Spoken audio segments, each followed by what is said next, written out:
So this course is called Power and Privilege, and it's aimed, sorry, Faith, do you mind muting yourself?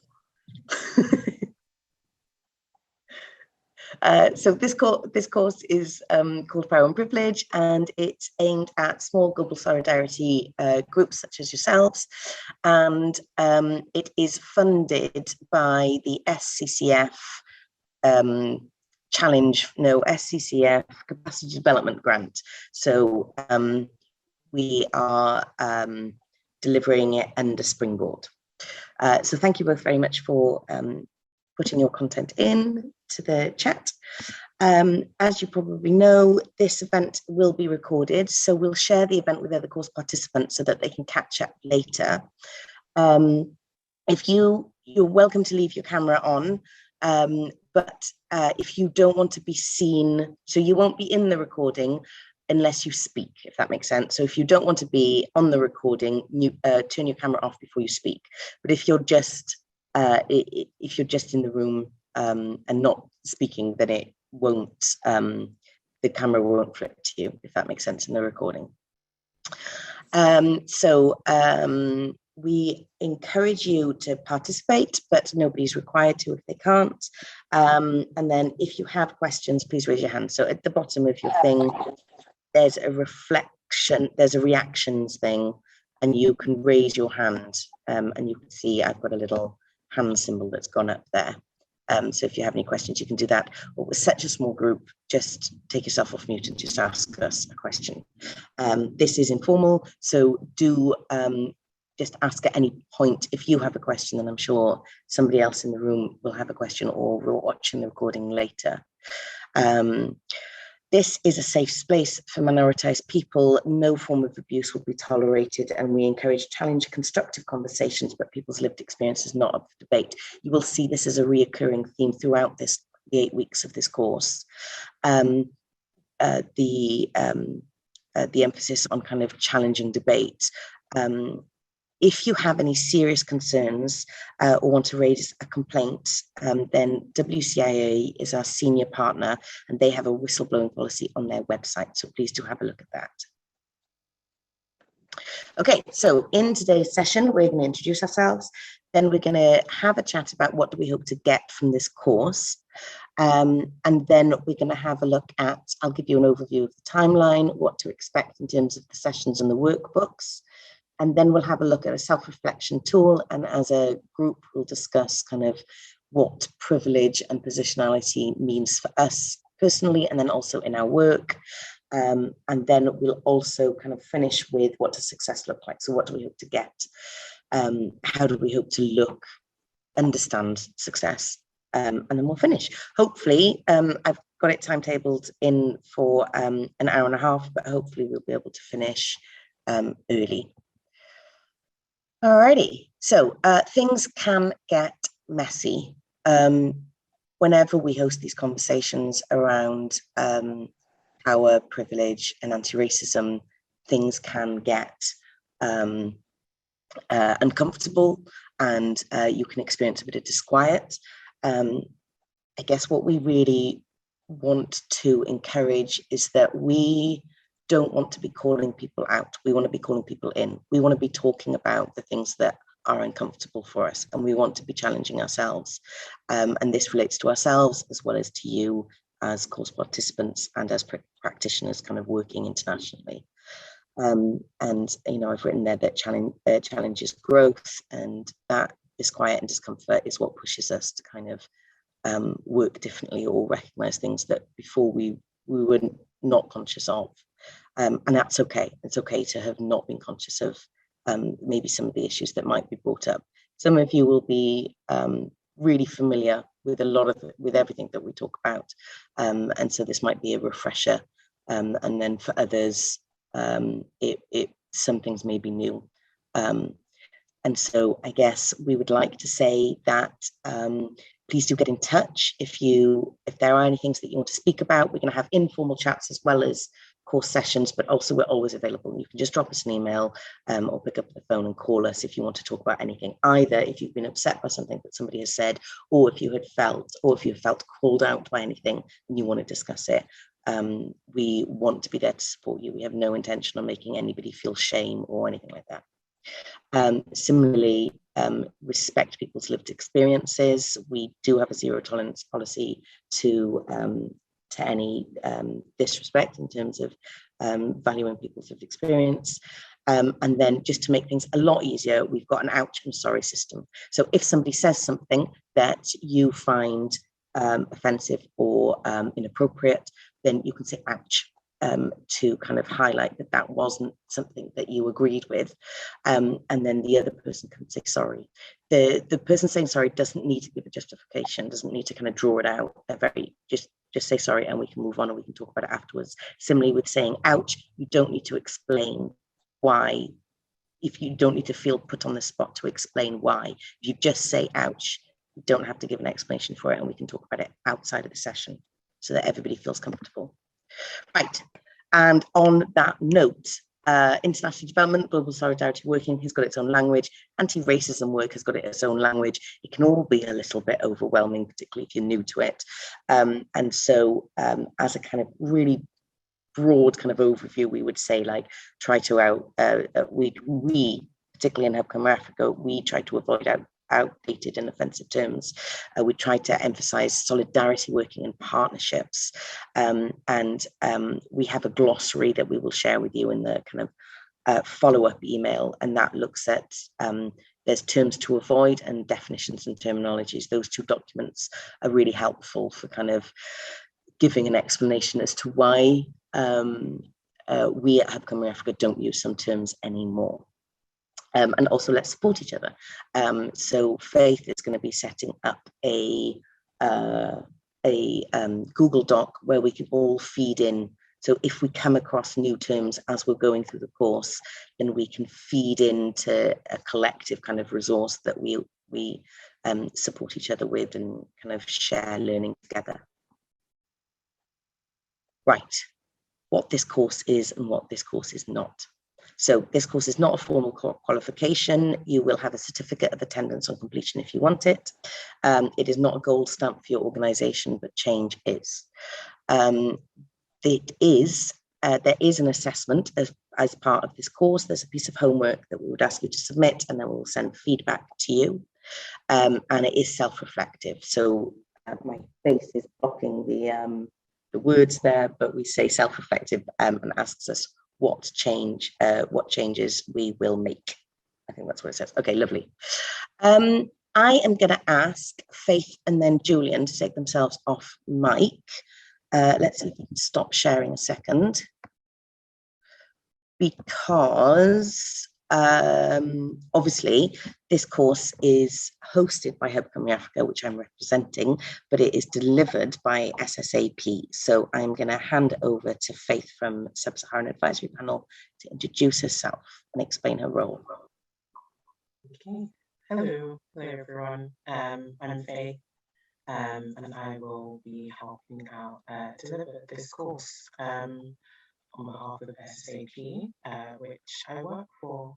So I work as the Diaspora and Inclusion Officer at SSAP, but working mainly in the partnership that we are a part of with Hub Cymru Africa. SSAP, I guess for a quick overview, as a diaspora-led organisation based in Wales that works with the African diaspora community who are doing work in international development, and we aim to support them via a wide range of assistance, which can include events, it can include development support, and we also have a number of amazing campaigns going on right now. So that is a quick overview from me. Awesome, thanks. And then I'm feeding back off again. Sorry. Thanks, Faith. There's some audio problems, isn't there? And then I go on holidays. So whilst I'm away, Julian will be supporting Faith. So Julian, I don't know if you want to say hi. I don't. Hi, very happy to say hi. I'm mainly here to learn, but I'll also be trying to help out as and when I can.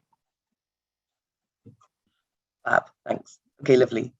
Does anybody have any questions before I fire on? No, though Faith's microphone is a bit dodgy. I don't know if there's anything that you can do, Faith, if you're going to be talking. No, we've had a look at it and there doesn't seem to be. Okay. I'll try and work in the background. Hopefully something will change. Apologies. Okay. Okay. Oh my gosh, I've gone too far. I'm sorry, people. Right. Okay. So the next bit was what do you want to join in? What do you want to gain from the course? I'm not sure, Rue and Wendy, whether you want to go in a breakout room and talk without Faith, Julian, and I there, or whether you would like to do it as a group all together. What do you think? I think we might as well, I would say, do it as a group. Yeah. It saves the potential challenges of getting lost in the breakout room ether. It does. Yes. Rue, your screen has gone blank for me. I don't know if that's true of everybody. Can we hear you?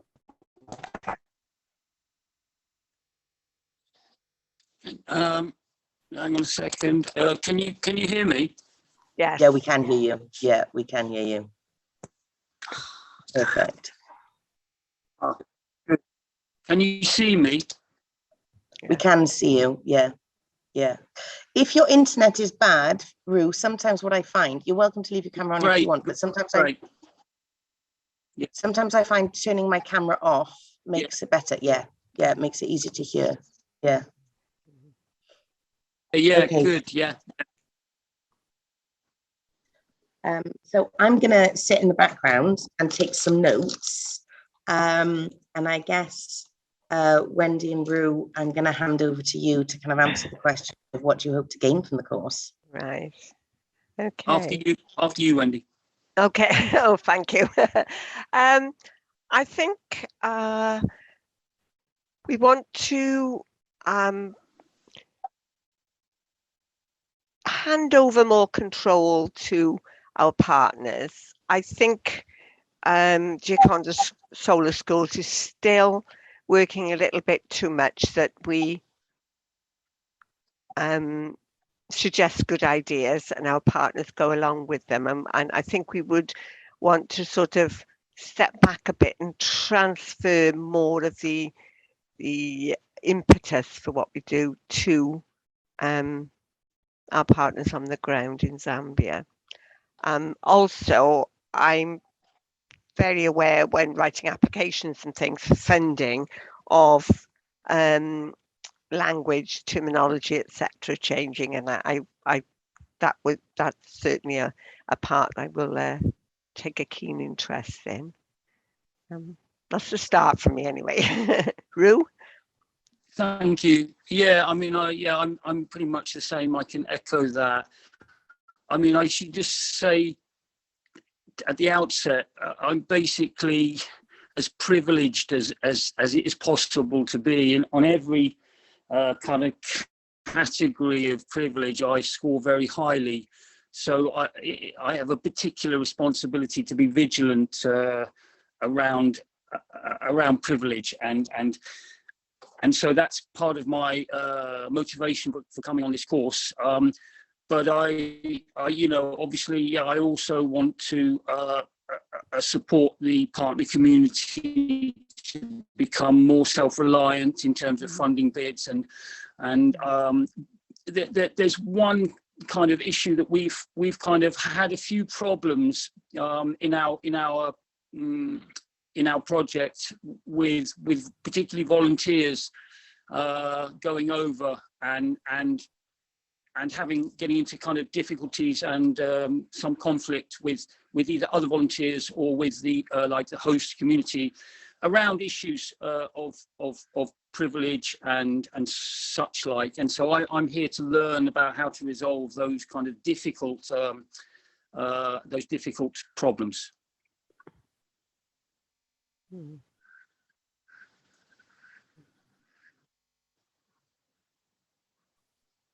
Okay. Well, I'm mainly here because I asked to join the course to learn myself. So as I say, I'm mainly not here kind of helping, although as Cath is going away, then sometimes I'll probably be occasionally twiddling some knobs. But really, yes, I'm also quite privileged in quite a lot of ways, and I've worked in the sector for quite a long time, but really only recently becoming properly aware of so many really pertinent issues that I thought it was quite helpful to get a chance to learn a lot more and see how better to support groups in going through that struggle and those sorts of issues. And have we lost Cath and Faith completely? Hey, We got Faith. hello. I have just been twiddling in the background, trying to see what I can do about my mic situation. But alas, I'm going to assume it's not any different or better. I think it's a bit better. Oh, okay. Oh, okay. Mild success, mild success. Cath, I don't know if you'd like me to also share what I would like to gain from this course. I would love that, yeah. Okay. So I guess I would just love to gain learning and more experience of other people's experiences. I'm a big believer in like co-creation. When you go on a course or a degree, I think that as much as the person that's teaching the course or leading the course gives, I think they gain just as much. So I'm really excited to hear about everyone else's experiences and see what I can gain too.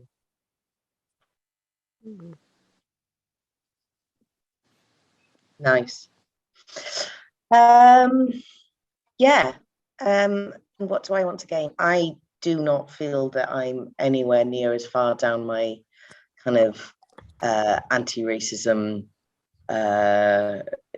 understanding power and privilege in the wider context as well, in terms of other issues and other kind of intersectionalities of it. So I'm really hoping to learn more as I go along as well, with everybody, as well as, like Julian said, working with people to understand, you know, the challenges people experience. But also, I mean, just so far, the guys, you're going to love the workbooks. Faith has done a fantastic job on them. They're very, very interesting and informative. So I'm also hoping that we all enjoy it and that we all kind of feel energized by it. So that's what I want out of this. Right, fab, that was nice. Let's move forward. All right, I probably need to turn my camera off for this, sorry, just so that you can see everything. This is the course timetable. The immediate thing are the things in red that are going to call out to you. Why have they got question marks next to them? There are set dates and set times, and then there are other ones where we will be a bit more loose with when the activities happen, so that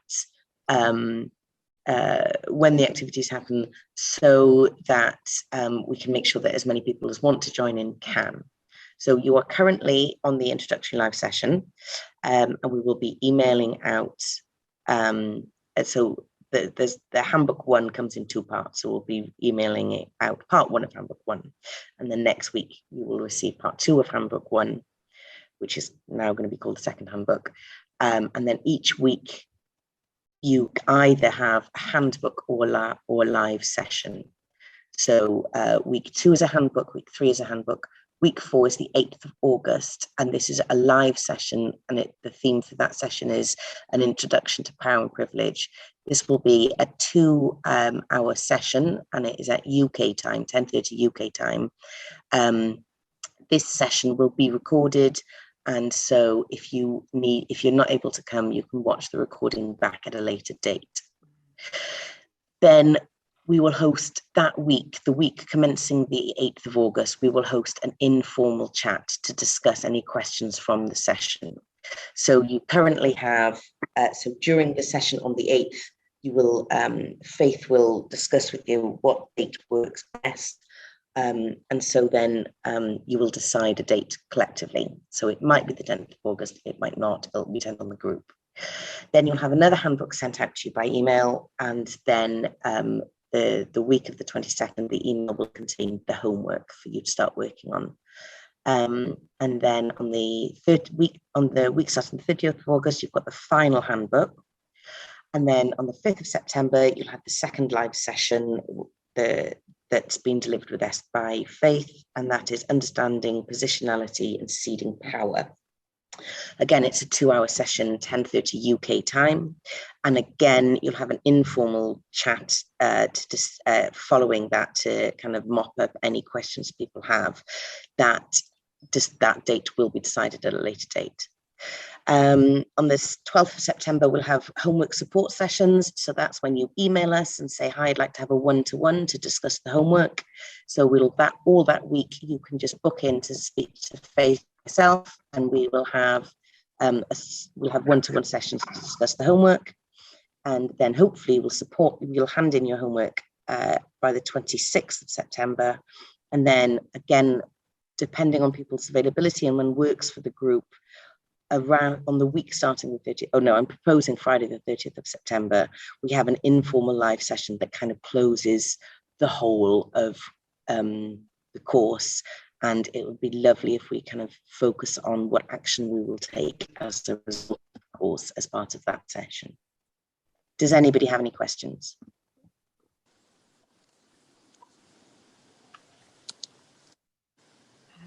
No? Okay, fab.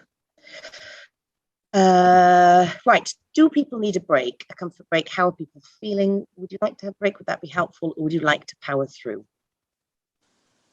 Power through. Power through. Power through, okay.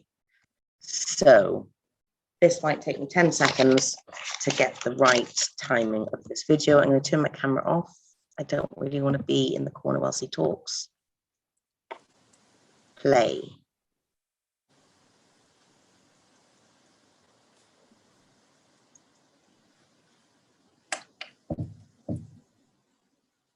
He's not playing, is he? No, he's not. Right. Sorry, people. Let's try this another way. So this is an old video by somebody called Justin Ford. And I'm going to play it for you now. Share sound.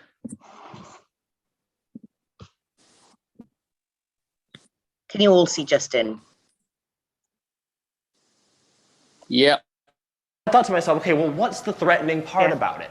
And I think the threatening piece about privilege is that it's also often taught from what I call the single group approach, right? So you have these labels: white privilege, male privilege, Christian privilege. What does that do? That sort of targets a single group of people who enjoy the privilege. So if I said in this room, hey, let's talk about white privilege, what does that do to all the white folks immediately? Well, it polarizes the room, right? Because everybody else who's not the white folks is going to say, hey, we're going to talk about how you need to get it together. Or if we're going to talk about male privilege, all the women are going to say, yeah, that's right. Let's tell you, we're going to tell you about yourself. So when you do this sort of single group target approach, you immediately polarize the room. It's us and it's the them. I said, okay, I don't want to do that because I don't want to shut anybody down with my class. I want everybody to be able to understand what I'm saying to them, right? So I said, let's try to get away from that. Let's see if I can't get away from that. So I'm like, all right, I'm going to create my own model of privilege. I don't need these other models that exist. I'm going to create my own model of privilege. But this is the part that gets a little icky because I don't think it came out the way I wanted it to. We'll see. I came up with what I like to call the multi-dimension model of privilege, okay? And so what the multi-dimensional model does is there's sort of three parts to its utility. The first is that it strips away all that single target group approach, okay? So instead of saying male privilege, let's call it gender privilege.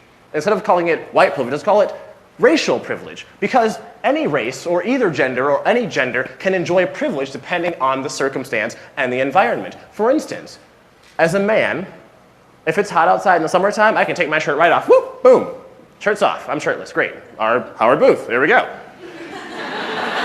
A woman in the summertime does not enjoy that same privilege. I get that just because I'm a guy. It doesn't necessarily give me any monetary gain or anything as a privilege, but it is something that I can do just because I'm a male, right? Whereas women, for instance, women can be very affectionate with each other, right? You see women walking down the hallway and their arms around each other. They're just affection. They can kiss on the cheek. They can do all these sort of affectionate things without their sexual orientation or gender identity being called into question. You see two men with arms around each other, like, oh, they got to be gay, right? So that's a privilege that women enjoy, right? It's a small thing, but it's something that women can do just because they're a part of that group. Okay, so I wanted to take away this sort of single target group approach, and I wanted to broaden it. So instead of talking about male privilege, we're going to talk about gender privilege, and racial privilege, and religious privilege, and ability privilege, and citizenship privilege, and appearance privilege. Okay, because these are all privileges that we enjoy all the time.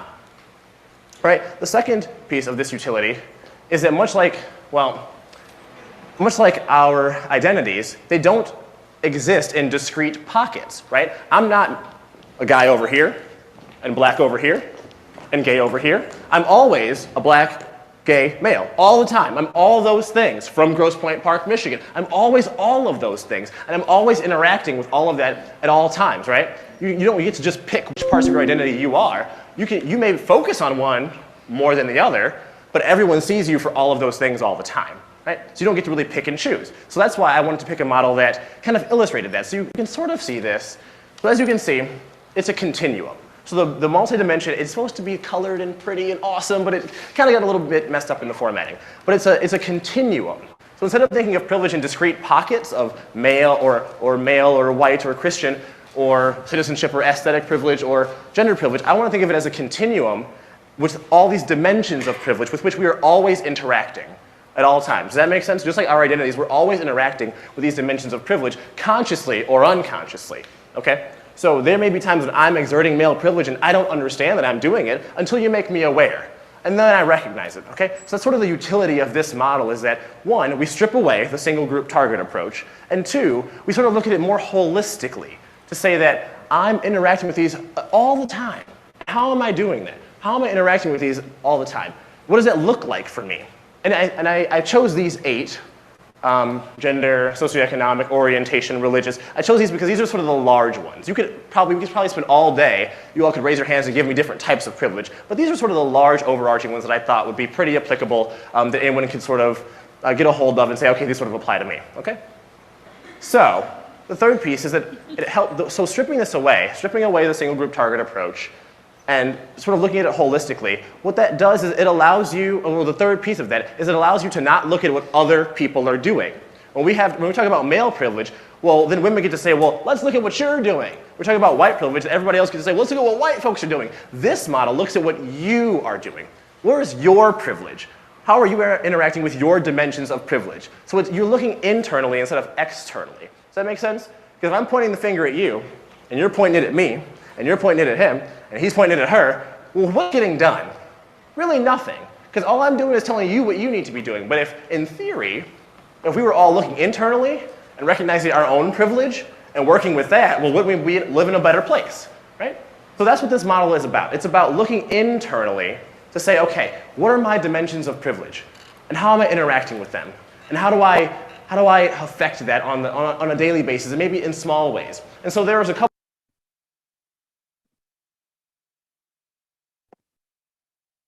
Okay, so that was just a brief kind of extract from that guy's lecture that I wanted us to look at because I felt it kind of framed the conversation nicely. I like the way that he talks about not singling people out and not looking at a group of people and pointing direction and not focusing on blame and doing the work internally to ourselves and kind of looking at the lots of different areas that privilege play into our lives.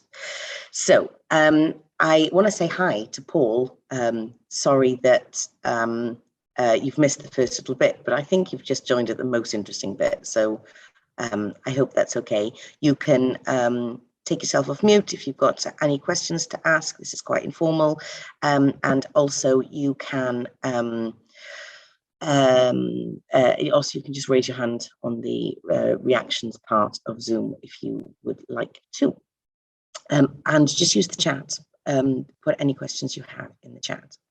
So the next activity that we're going to be looking at, I have sent you an email with the activity on it. So please do feel free to have a look on that emails and then on your emails. And then if you don't, if you're not able to, I've got it also online. So give me 10 seconds because for some reason it's disappeared, and I will get it for you now. Where's it gone?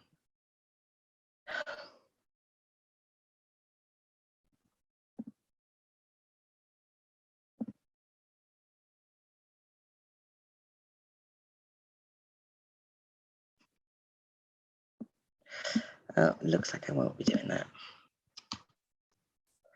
Yeah, here we go. So it's called the Privilege Self-Assessment. Are looking at the one online, please don't write in it, because then you won't be able to, other people will see your answers. So if you are able to just kind of make a note with pen and paper yourself, then that would be best. Or if you want to write in it, I have sent you an email with the document as a Word document attached. So click on that and that'll take you to the Google Docs link that will show you the exercise. But essentially what we're doing is we're looking at we're looking at like a privilege scorecard, if you'd like, where the exercise is pretty basic in terms of saying where do you have privilege and where don't you have privilege. So I'm going to really quickly skip forward.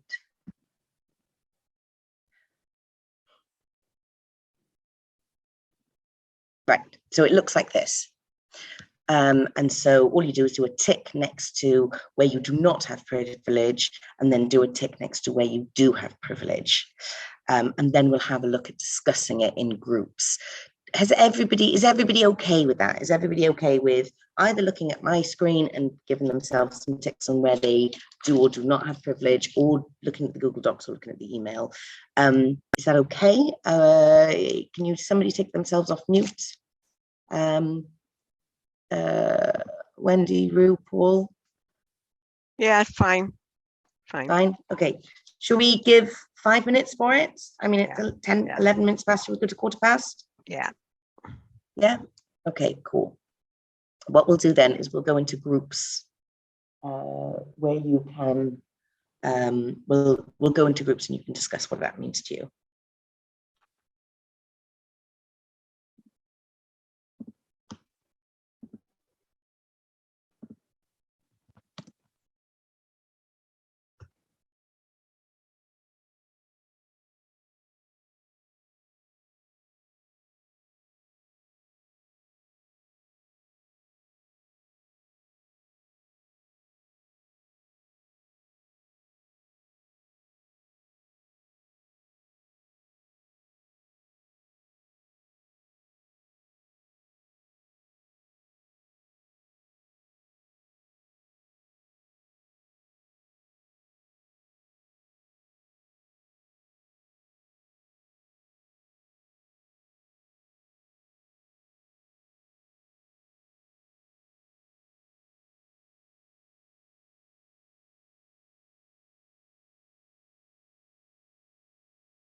Hello.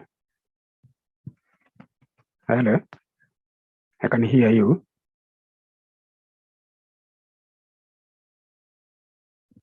Hi, Paul, you can hear us? Yes, I can hear you. Ah, fantastic. And you've raised your hand, excellent. Yeah, I have a problem in the operation. Go ahead, go ahead. Oh, you've turned yourself on mute. Can I help with your problem?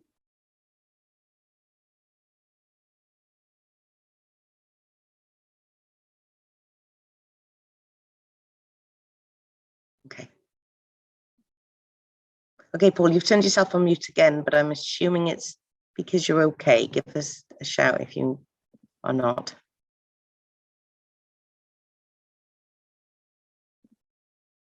Okay, 1 minute.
Okay. Has that been enough time? Has everybody had a chance to have a look at it? Would anybody like to share any initial feelings in the group before we go out, before we go into a breakout room and have a look at the next exercise? Any kind of initial thoughts? Just bear with me 1 minute. Okay. I'm happy to share. I seemed enormously privileged. There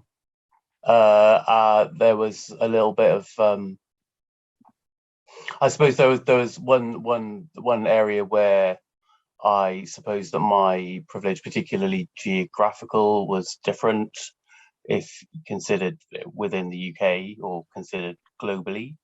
And within the UK, South Wales is not hot geography economically or socially in many ways, but clearly globally it's very lovely place to be in a lot of ways. And yeah, I ticked most of the boxes. Yes, I tick most of the boxes too. I have had occasions to be not privileged in view of being female and being older. Those two things I would tick. Going right back to when I first went to apply for a job and was asked, should I be applying when a man with a family to support might be applying for the same job? I mean, obviously, that was kind of 1969 or so, and they couldn't do that now. But, it underlies, I think, in the way that mechanics think they can take advantage of you, and computer technicians think they can take advantage of you if you're female. Also, I think a lot of older people are dismissed. The advantages to have experience are dismissed. Sorry, I have got to go to the door now. There's somebody at the door. I won't be a sec. No worries, no worries. Paul, Rue? Okay, I know that this exercise is quite... Oh, Paul, you've taken yourself off mute. Go ahead. Hello. Hi. Yes, I didn't actually really get the question properly, but I can be able to read the list of I do not or I do. And on the side that I do, I think I have an earned privilege in identifying myself in religion.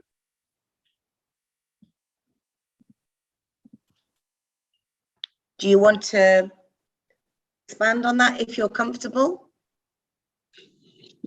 Yes, I am comfortable in identifying myself in religion as a Christian. Mm. And in my country, we have a various situation whereby you come across people, you ask them, do you belong to any religion? They don't want to identify themselves as such. But in my case, I think I'm open and very happy to identify myself with a religion. Mm, mm, mm, mm. Okay, thank you for that. All right, I am going to move on to the next exercise now. So in the chat, I put the questions, but they're also on your screen. And I think it'll be good if we separate into groups and look at them in 2 separate groups. So for example, so we're going to be discussing with your partner the results of the self-assessment and think how this impacts your everyday life. So we've pretty much covered that just then, haven't we, like together as a group. But then I want you to have a think about how these challenges change and how these things, for use of a better word, change in different situations. So how does your privilege change in different situations? Later in the course, we'll go into Faith will go into this in a lot more depth when she talks about positionality. But as a kind of gentle start into the course to help us thinking about what does this mean, I'm going to put you into groups of 2 so that you can chat through how your privilege can change based on where you are. Julian kind of towards it earlier with his explanation, with his example of geography. So does anybody have any questions before I put you into breakout rooms?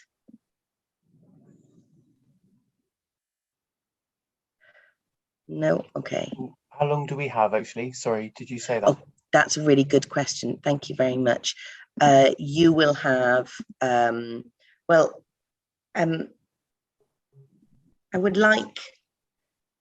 would like to give you a good 10 minutes. Is that okay with everybody? Do you think that's enough time? So if we're starting at 20 past, I'd like to finish at 30:30. You can always just leave the breakout room if it's not working out. How does that sound? Yeah? Okay, lovely. I'm going to hit send. Go. So you should have a little blue pop-up that says join room and click on it. And then in the chat, this slide will disappear. So in the chat, you'll be able to see the questions. Paul, has it come up for you? Does it say join room?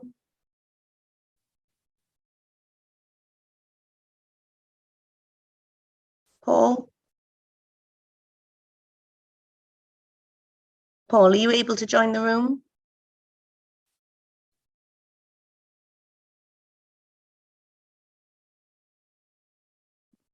Yeah, he is.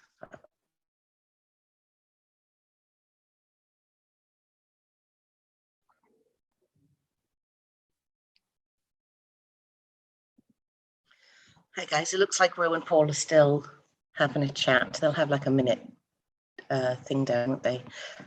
So we'll wait for them to come back if you don't mind. Though our little timer was saying 22 minutes. Yeah. Or something. So I pulled. Why did it say 22 minutes? Oh, we said 30:30, didn't we? We did say 30:30, but yeah, the little timer bit gave us about another 20 minutes. Sorry. Would you like to go back in for another 20 minutes? We're fine. No. No, we were working to the time, so it was. When you and Faith are going, that's not right.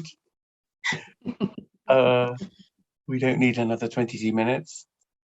Oh, looks like the others have come back now as well. Hey. Hi, Rue. Hi, Paul. Welcome back.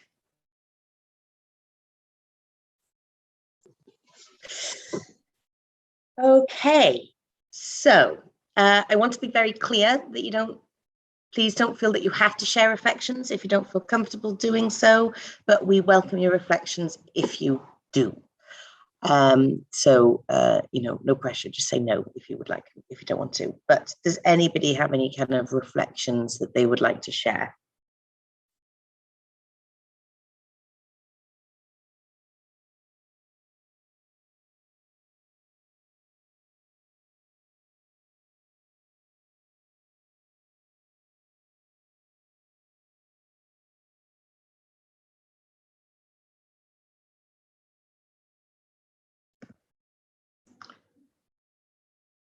Nobody? I can share a reflection. Thanks, Drew. You caught me just as I was about to move on. Yeah, just to say that I listened to Paul, and he faces many challenges, whereas I seem to face virtually no disadvantage. The only area of disadvantage I have is a kind of equivocal one, or an ambivalent one, where I'm 64, so occasionally I come up against a situation of ageism, but mostly that actually works in my favor, so that's even another tick. But basically, in this discussion, there are very few areas where I face any disadvantage in any category.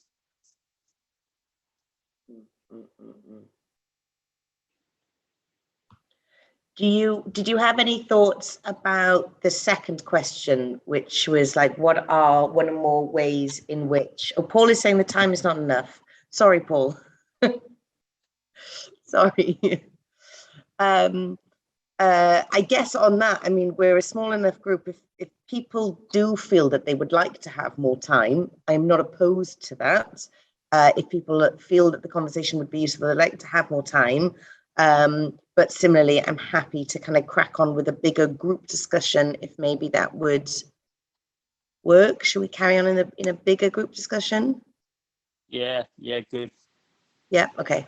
So I guess, Rue, I was going to ask about any ways in which you have had an unearned advantage when working with people from other communities. You're talking very much about having an advantage with where you live and your experience kind of in Wales. With your experience overseas, and again, if you don't feel comfortable, don't feel, but when you've been working overseas, have there ever been any situations that you felt that you've had an unfair advantage when engaging with people? Yes, pretty much every interaction over the last 15 years has been informed by a whole range, a panoply of advantage. I struggle to think of any interaction where it hasn't been informed by that advantage. So yes is the answer to that, many times. Okay.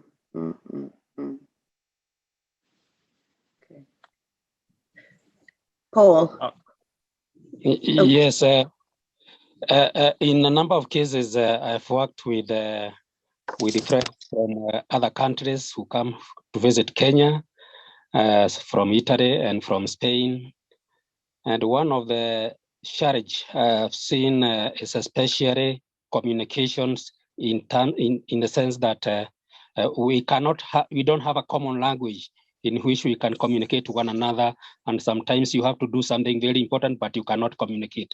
Especially if you have a Spanish friend, he doesn't understand, say, English, or an Italian doesn't understand English, and me, I don't understand their language also. So it becomes a situation whereby we have to kind of work by show of signs, using signs. Language barrier, that is. And how does that impact things like decision-making, Paul? Well, it affects actually if you are doing an important project, it affects in the sense that at the end of it, there are some crucial items which should be included in the project, but are missed out because of lack of proper communication. Mm-hmm.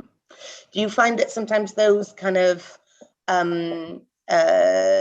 those issues of things that should be in the project not being in the project also happen when if, for example, you're both speaking English, or, you know, both speaking a language that you're comfortable with? Do you think there's other factors at play that sometimes also influence things being put in, like you said? Yeah, the other factors that may actually obstruct is situation. The Europeans or people from Europe are more ahead in terms of running and skills. And when it comes to us, possibly we are catching up with technology, and possibly we are not able to make a decision at the same level. Okay. Okay. Faith, do you have any thoughts or comment? Well, I was wondering if I could ask a question Go on then. or open up maybe an area of discussion. When everyone was speaking, I was just thinking, especially given that a lot of us here have identified quite a large number of aspects in which we're privileged, it would be great to maybe discuss the ways in which we have used this privilege in everyday life.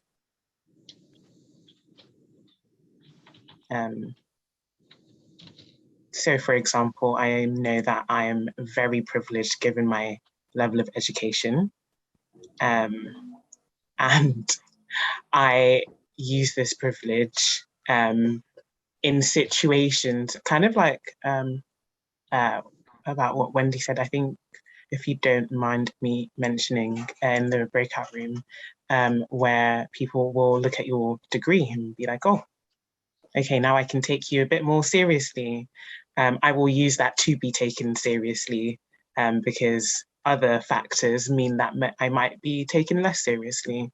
And so I might lean a bit heavily on that aspect of my privilege to almost, feel like I've got an equal footing. But that is one way I use my privilege to benefit myself. And I just wondered if there were any other instances that other people use their privilege, whether that's to benefit yourself or to help others or anything, really. Can I jump in now? I mean, I think I use my privilege pretty much all the time, basically, to advantage self and also sometimes to advantage the people I'm trying to support or collaborate with. So I think, you know, it's almost like you get dealt a deck of cards, a deck of advantages, a kind of, your hand has certain advantages and certain disadvantages. I think it's inevitable that you bring those to bear on almost every interaction. I kind of struggle to find. There was some areas of kind of disadvantage that I've got. I'm 64. Sometimes I get an experience where the person will be a bit dismissive of me, so that's a bit of an ambivalent one. But sometimes inadvertently on the project in Kenya, I've inadvertently kind of used my position of power to kind of get a nice feeling or something like that, perhaps around women, and sometimes it's almost because you've grown up in a situation of wealth and plenty and advantage. Sometimes you can find yourself in situations where you just kind of, without trying to, you just almost, and that's kind of what I can kind of, there've been some learnings for me in that area.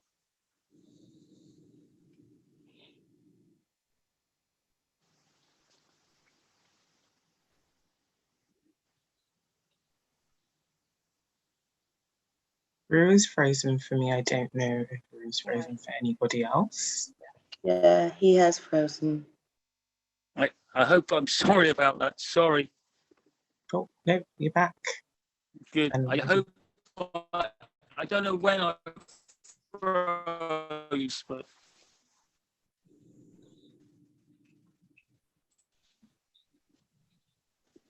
We have lost you a bit, Rue. Sorry. We now can't hear so much. You've taken your camera off. Maybe that will help.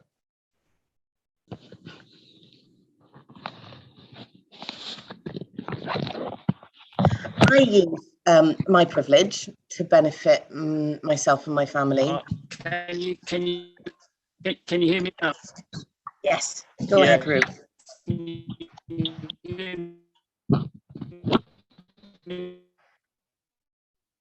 No. We could, and then it went a bit scratch.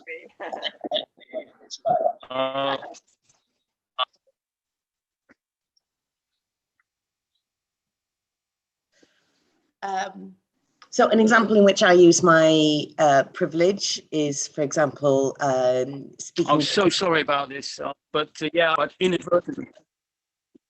Yeah, I should say too much more because it's just going to go glitchy, but.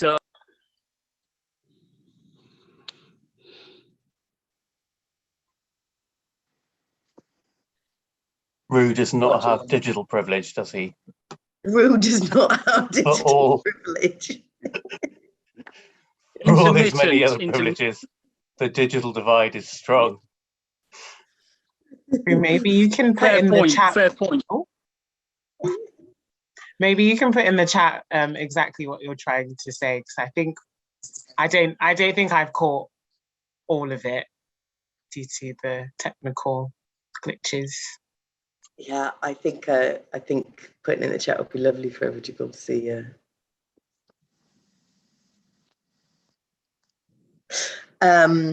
So in the UK, I use my privilege to advocate for my children, I guess. I'm well educated. I can articulate myself well when I put the effort in, and I guess I come across a certain way as a white woman, and I advocate for one of my children is neurodiverse, and so I very much use my privilege, financial privilege as well, to advocate for the support that they need. And how I approach that, I recognise as being in a very privileged position to be taken seriously when I talk to people about things that are maybe difficult. Faith. I just thought, oh, I do have a little hand. When you were talking, it just made me think of the distinction between earned and unearned privilege, because you started off, I think, talking about how you've been well educated, and that means that you can then advocate a bit more for your children, for yourself. And I think that's a great example of an earned privilege, where you've gone to school, you've done the learning, blah blah blah, in comparison to, for example, like the privilege I described earlier, where I could have been lying. You don't know if I have this degree, but I'm going to lean on it without exception, because I know that that will mean I'll be perceived differently. I think it's important to also just remember the nuance between an unearned privilege and an earned privilege. Not to say that other factors might not. Oh, sorry, carry on. Not to say that other factors might not contribute to your general privilege, if we can call it that, but just to say that it is made up of both of those elements, and unearned. Gosh, tongue twister. I think maybe what I was thinking about, and I think it's a really good point that you made. I think you're right about recognizing what is earned and what is unearned. I think one of the difficulties that I came across was, for example, speaking to my GP, who my son is a person of color, and the GP told me that children of color often develop later.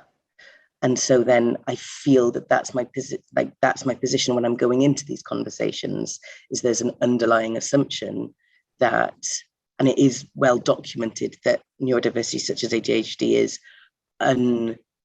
underdiagnosed in Black and children of colour because of those stereotypes and assumptions.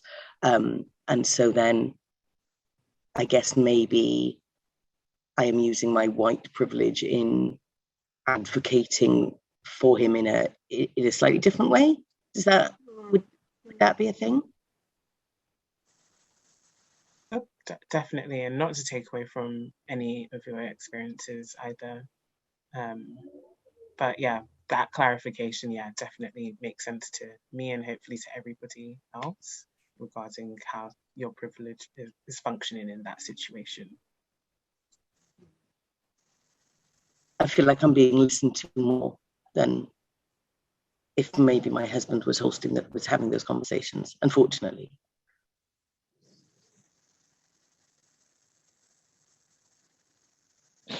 Oh, we can see you. Yeah. Clear sound too.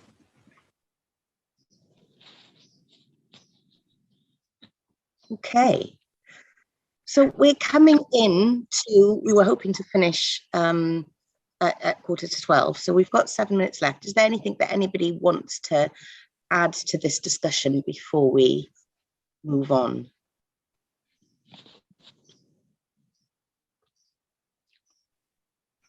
No? Okay, cool. All right. Yeah. I guess sorry, Paul, did you say something? Yeah, yes. Yeah. I'm interested about this kind of discussion we are having, and I'm asking. I have a project registered in Ingrid at Wales in the name of Youth Education Support for the project I'm pursuing in Kenya. I was in the UK around in 2009, and I did a registration of a project name there. This is registered here in Kenya, and unfortunately, I could not be able to get a partner to take up the one in UK, so that we can be able to work with the program in Kenya. Is it possible that you can pursue that, so that I can be able to use the project program to? Was I clear? You were clear, yes. You went a little bit scratchy, Paul, but I think I got the gist of it. In terms of our, in terms of how we operate, Hub Cymru Africa are not able to facilitate meeting. So that's not something that is kind of within our offer that we do, fortunately.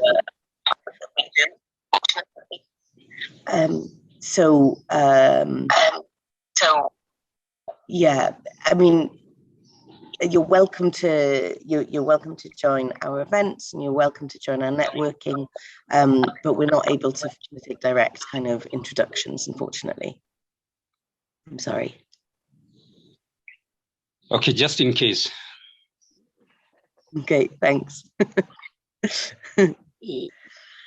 Right, okay, so I'm just having a really look at what was left on the slides, and we were just going to look at I know that some of that, for some of you, that discussion will have been pretty obvious, and you would have already thought about these things, and then for some of you, there might have been some new things that had come up.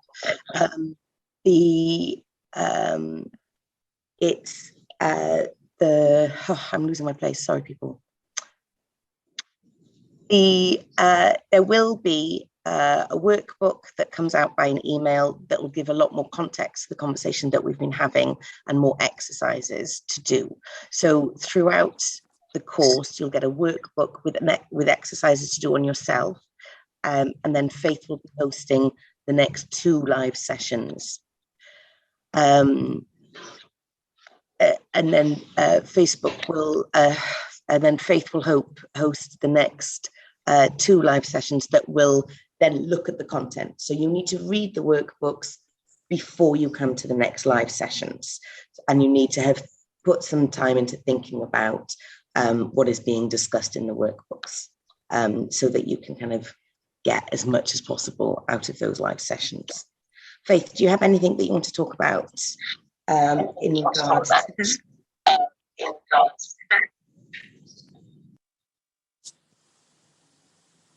No, not right now. I think, yeah, like Cath said, please, if you can, have a look through, go through the handbooks. I think that will allow you to get the most out of the live sessions. Okay, cool.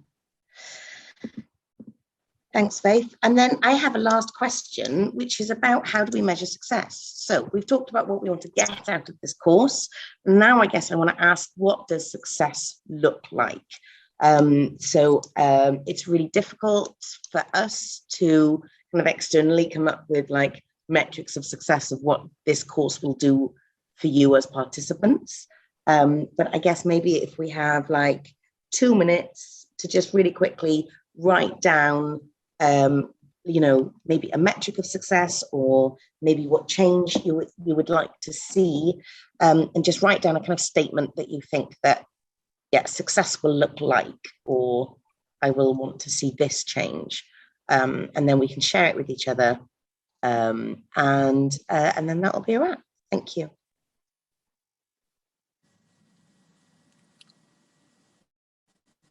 Hi, Paul has asked a question if we can have a transcription of the course.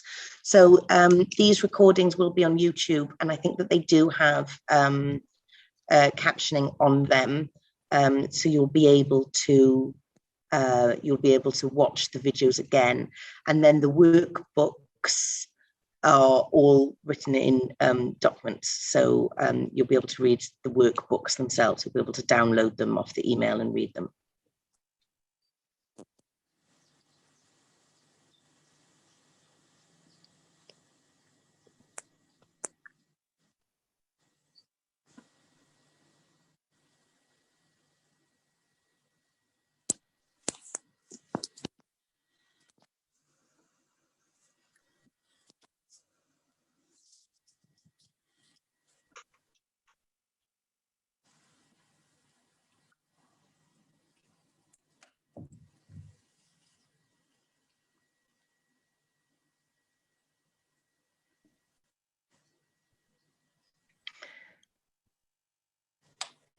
Do we feel ready?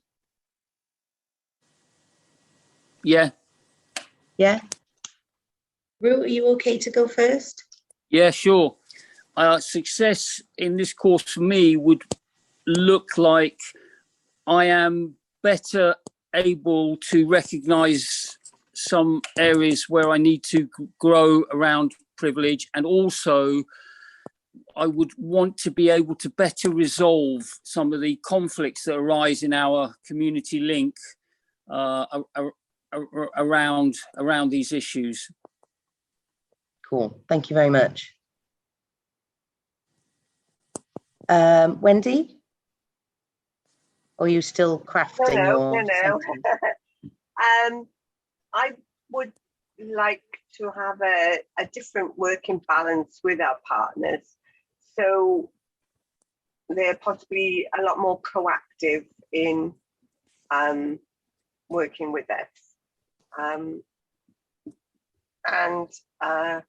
I think part of what's involved there is a clarity of language in the way we talk about what we do. Okay. So clarity of language for better relationships. Yes, yes. Okay, cool. Anybody else want to share? Paul? Yes, success to me in this course will be especially if I am able to build more and in partnership in the future through this course. Okay, thank you. Okay, cool.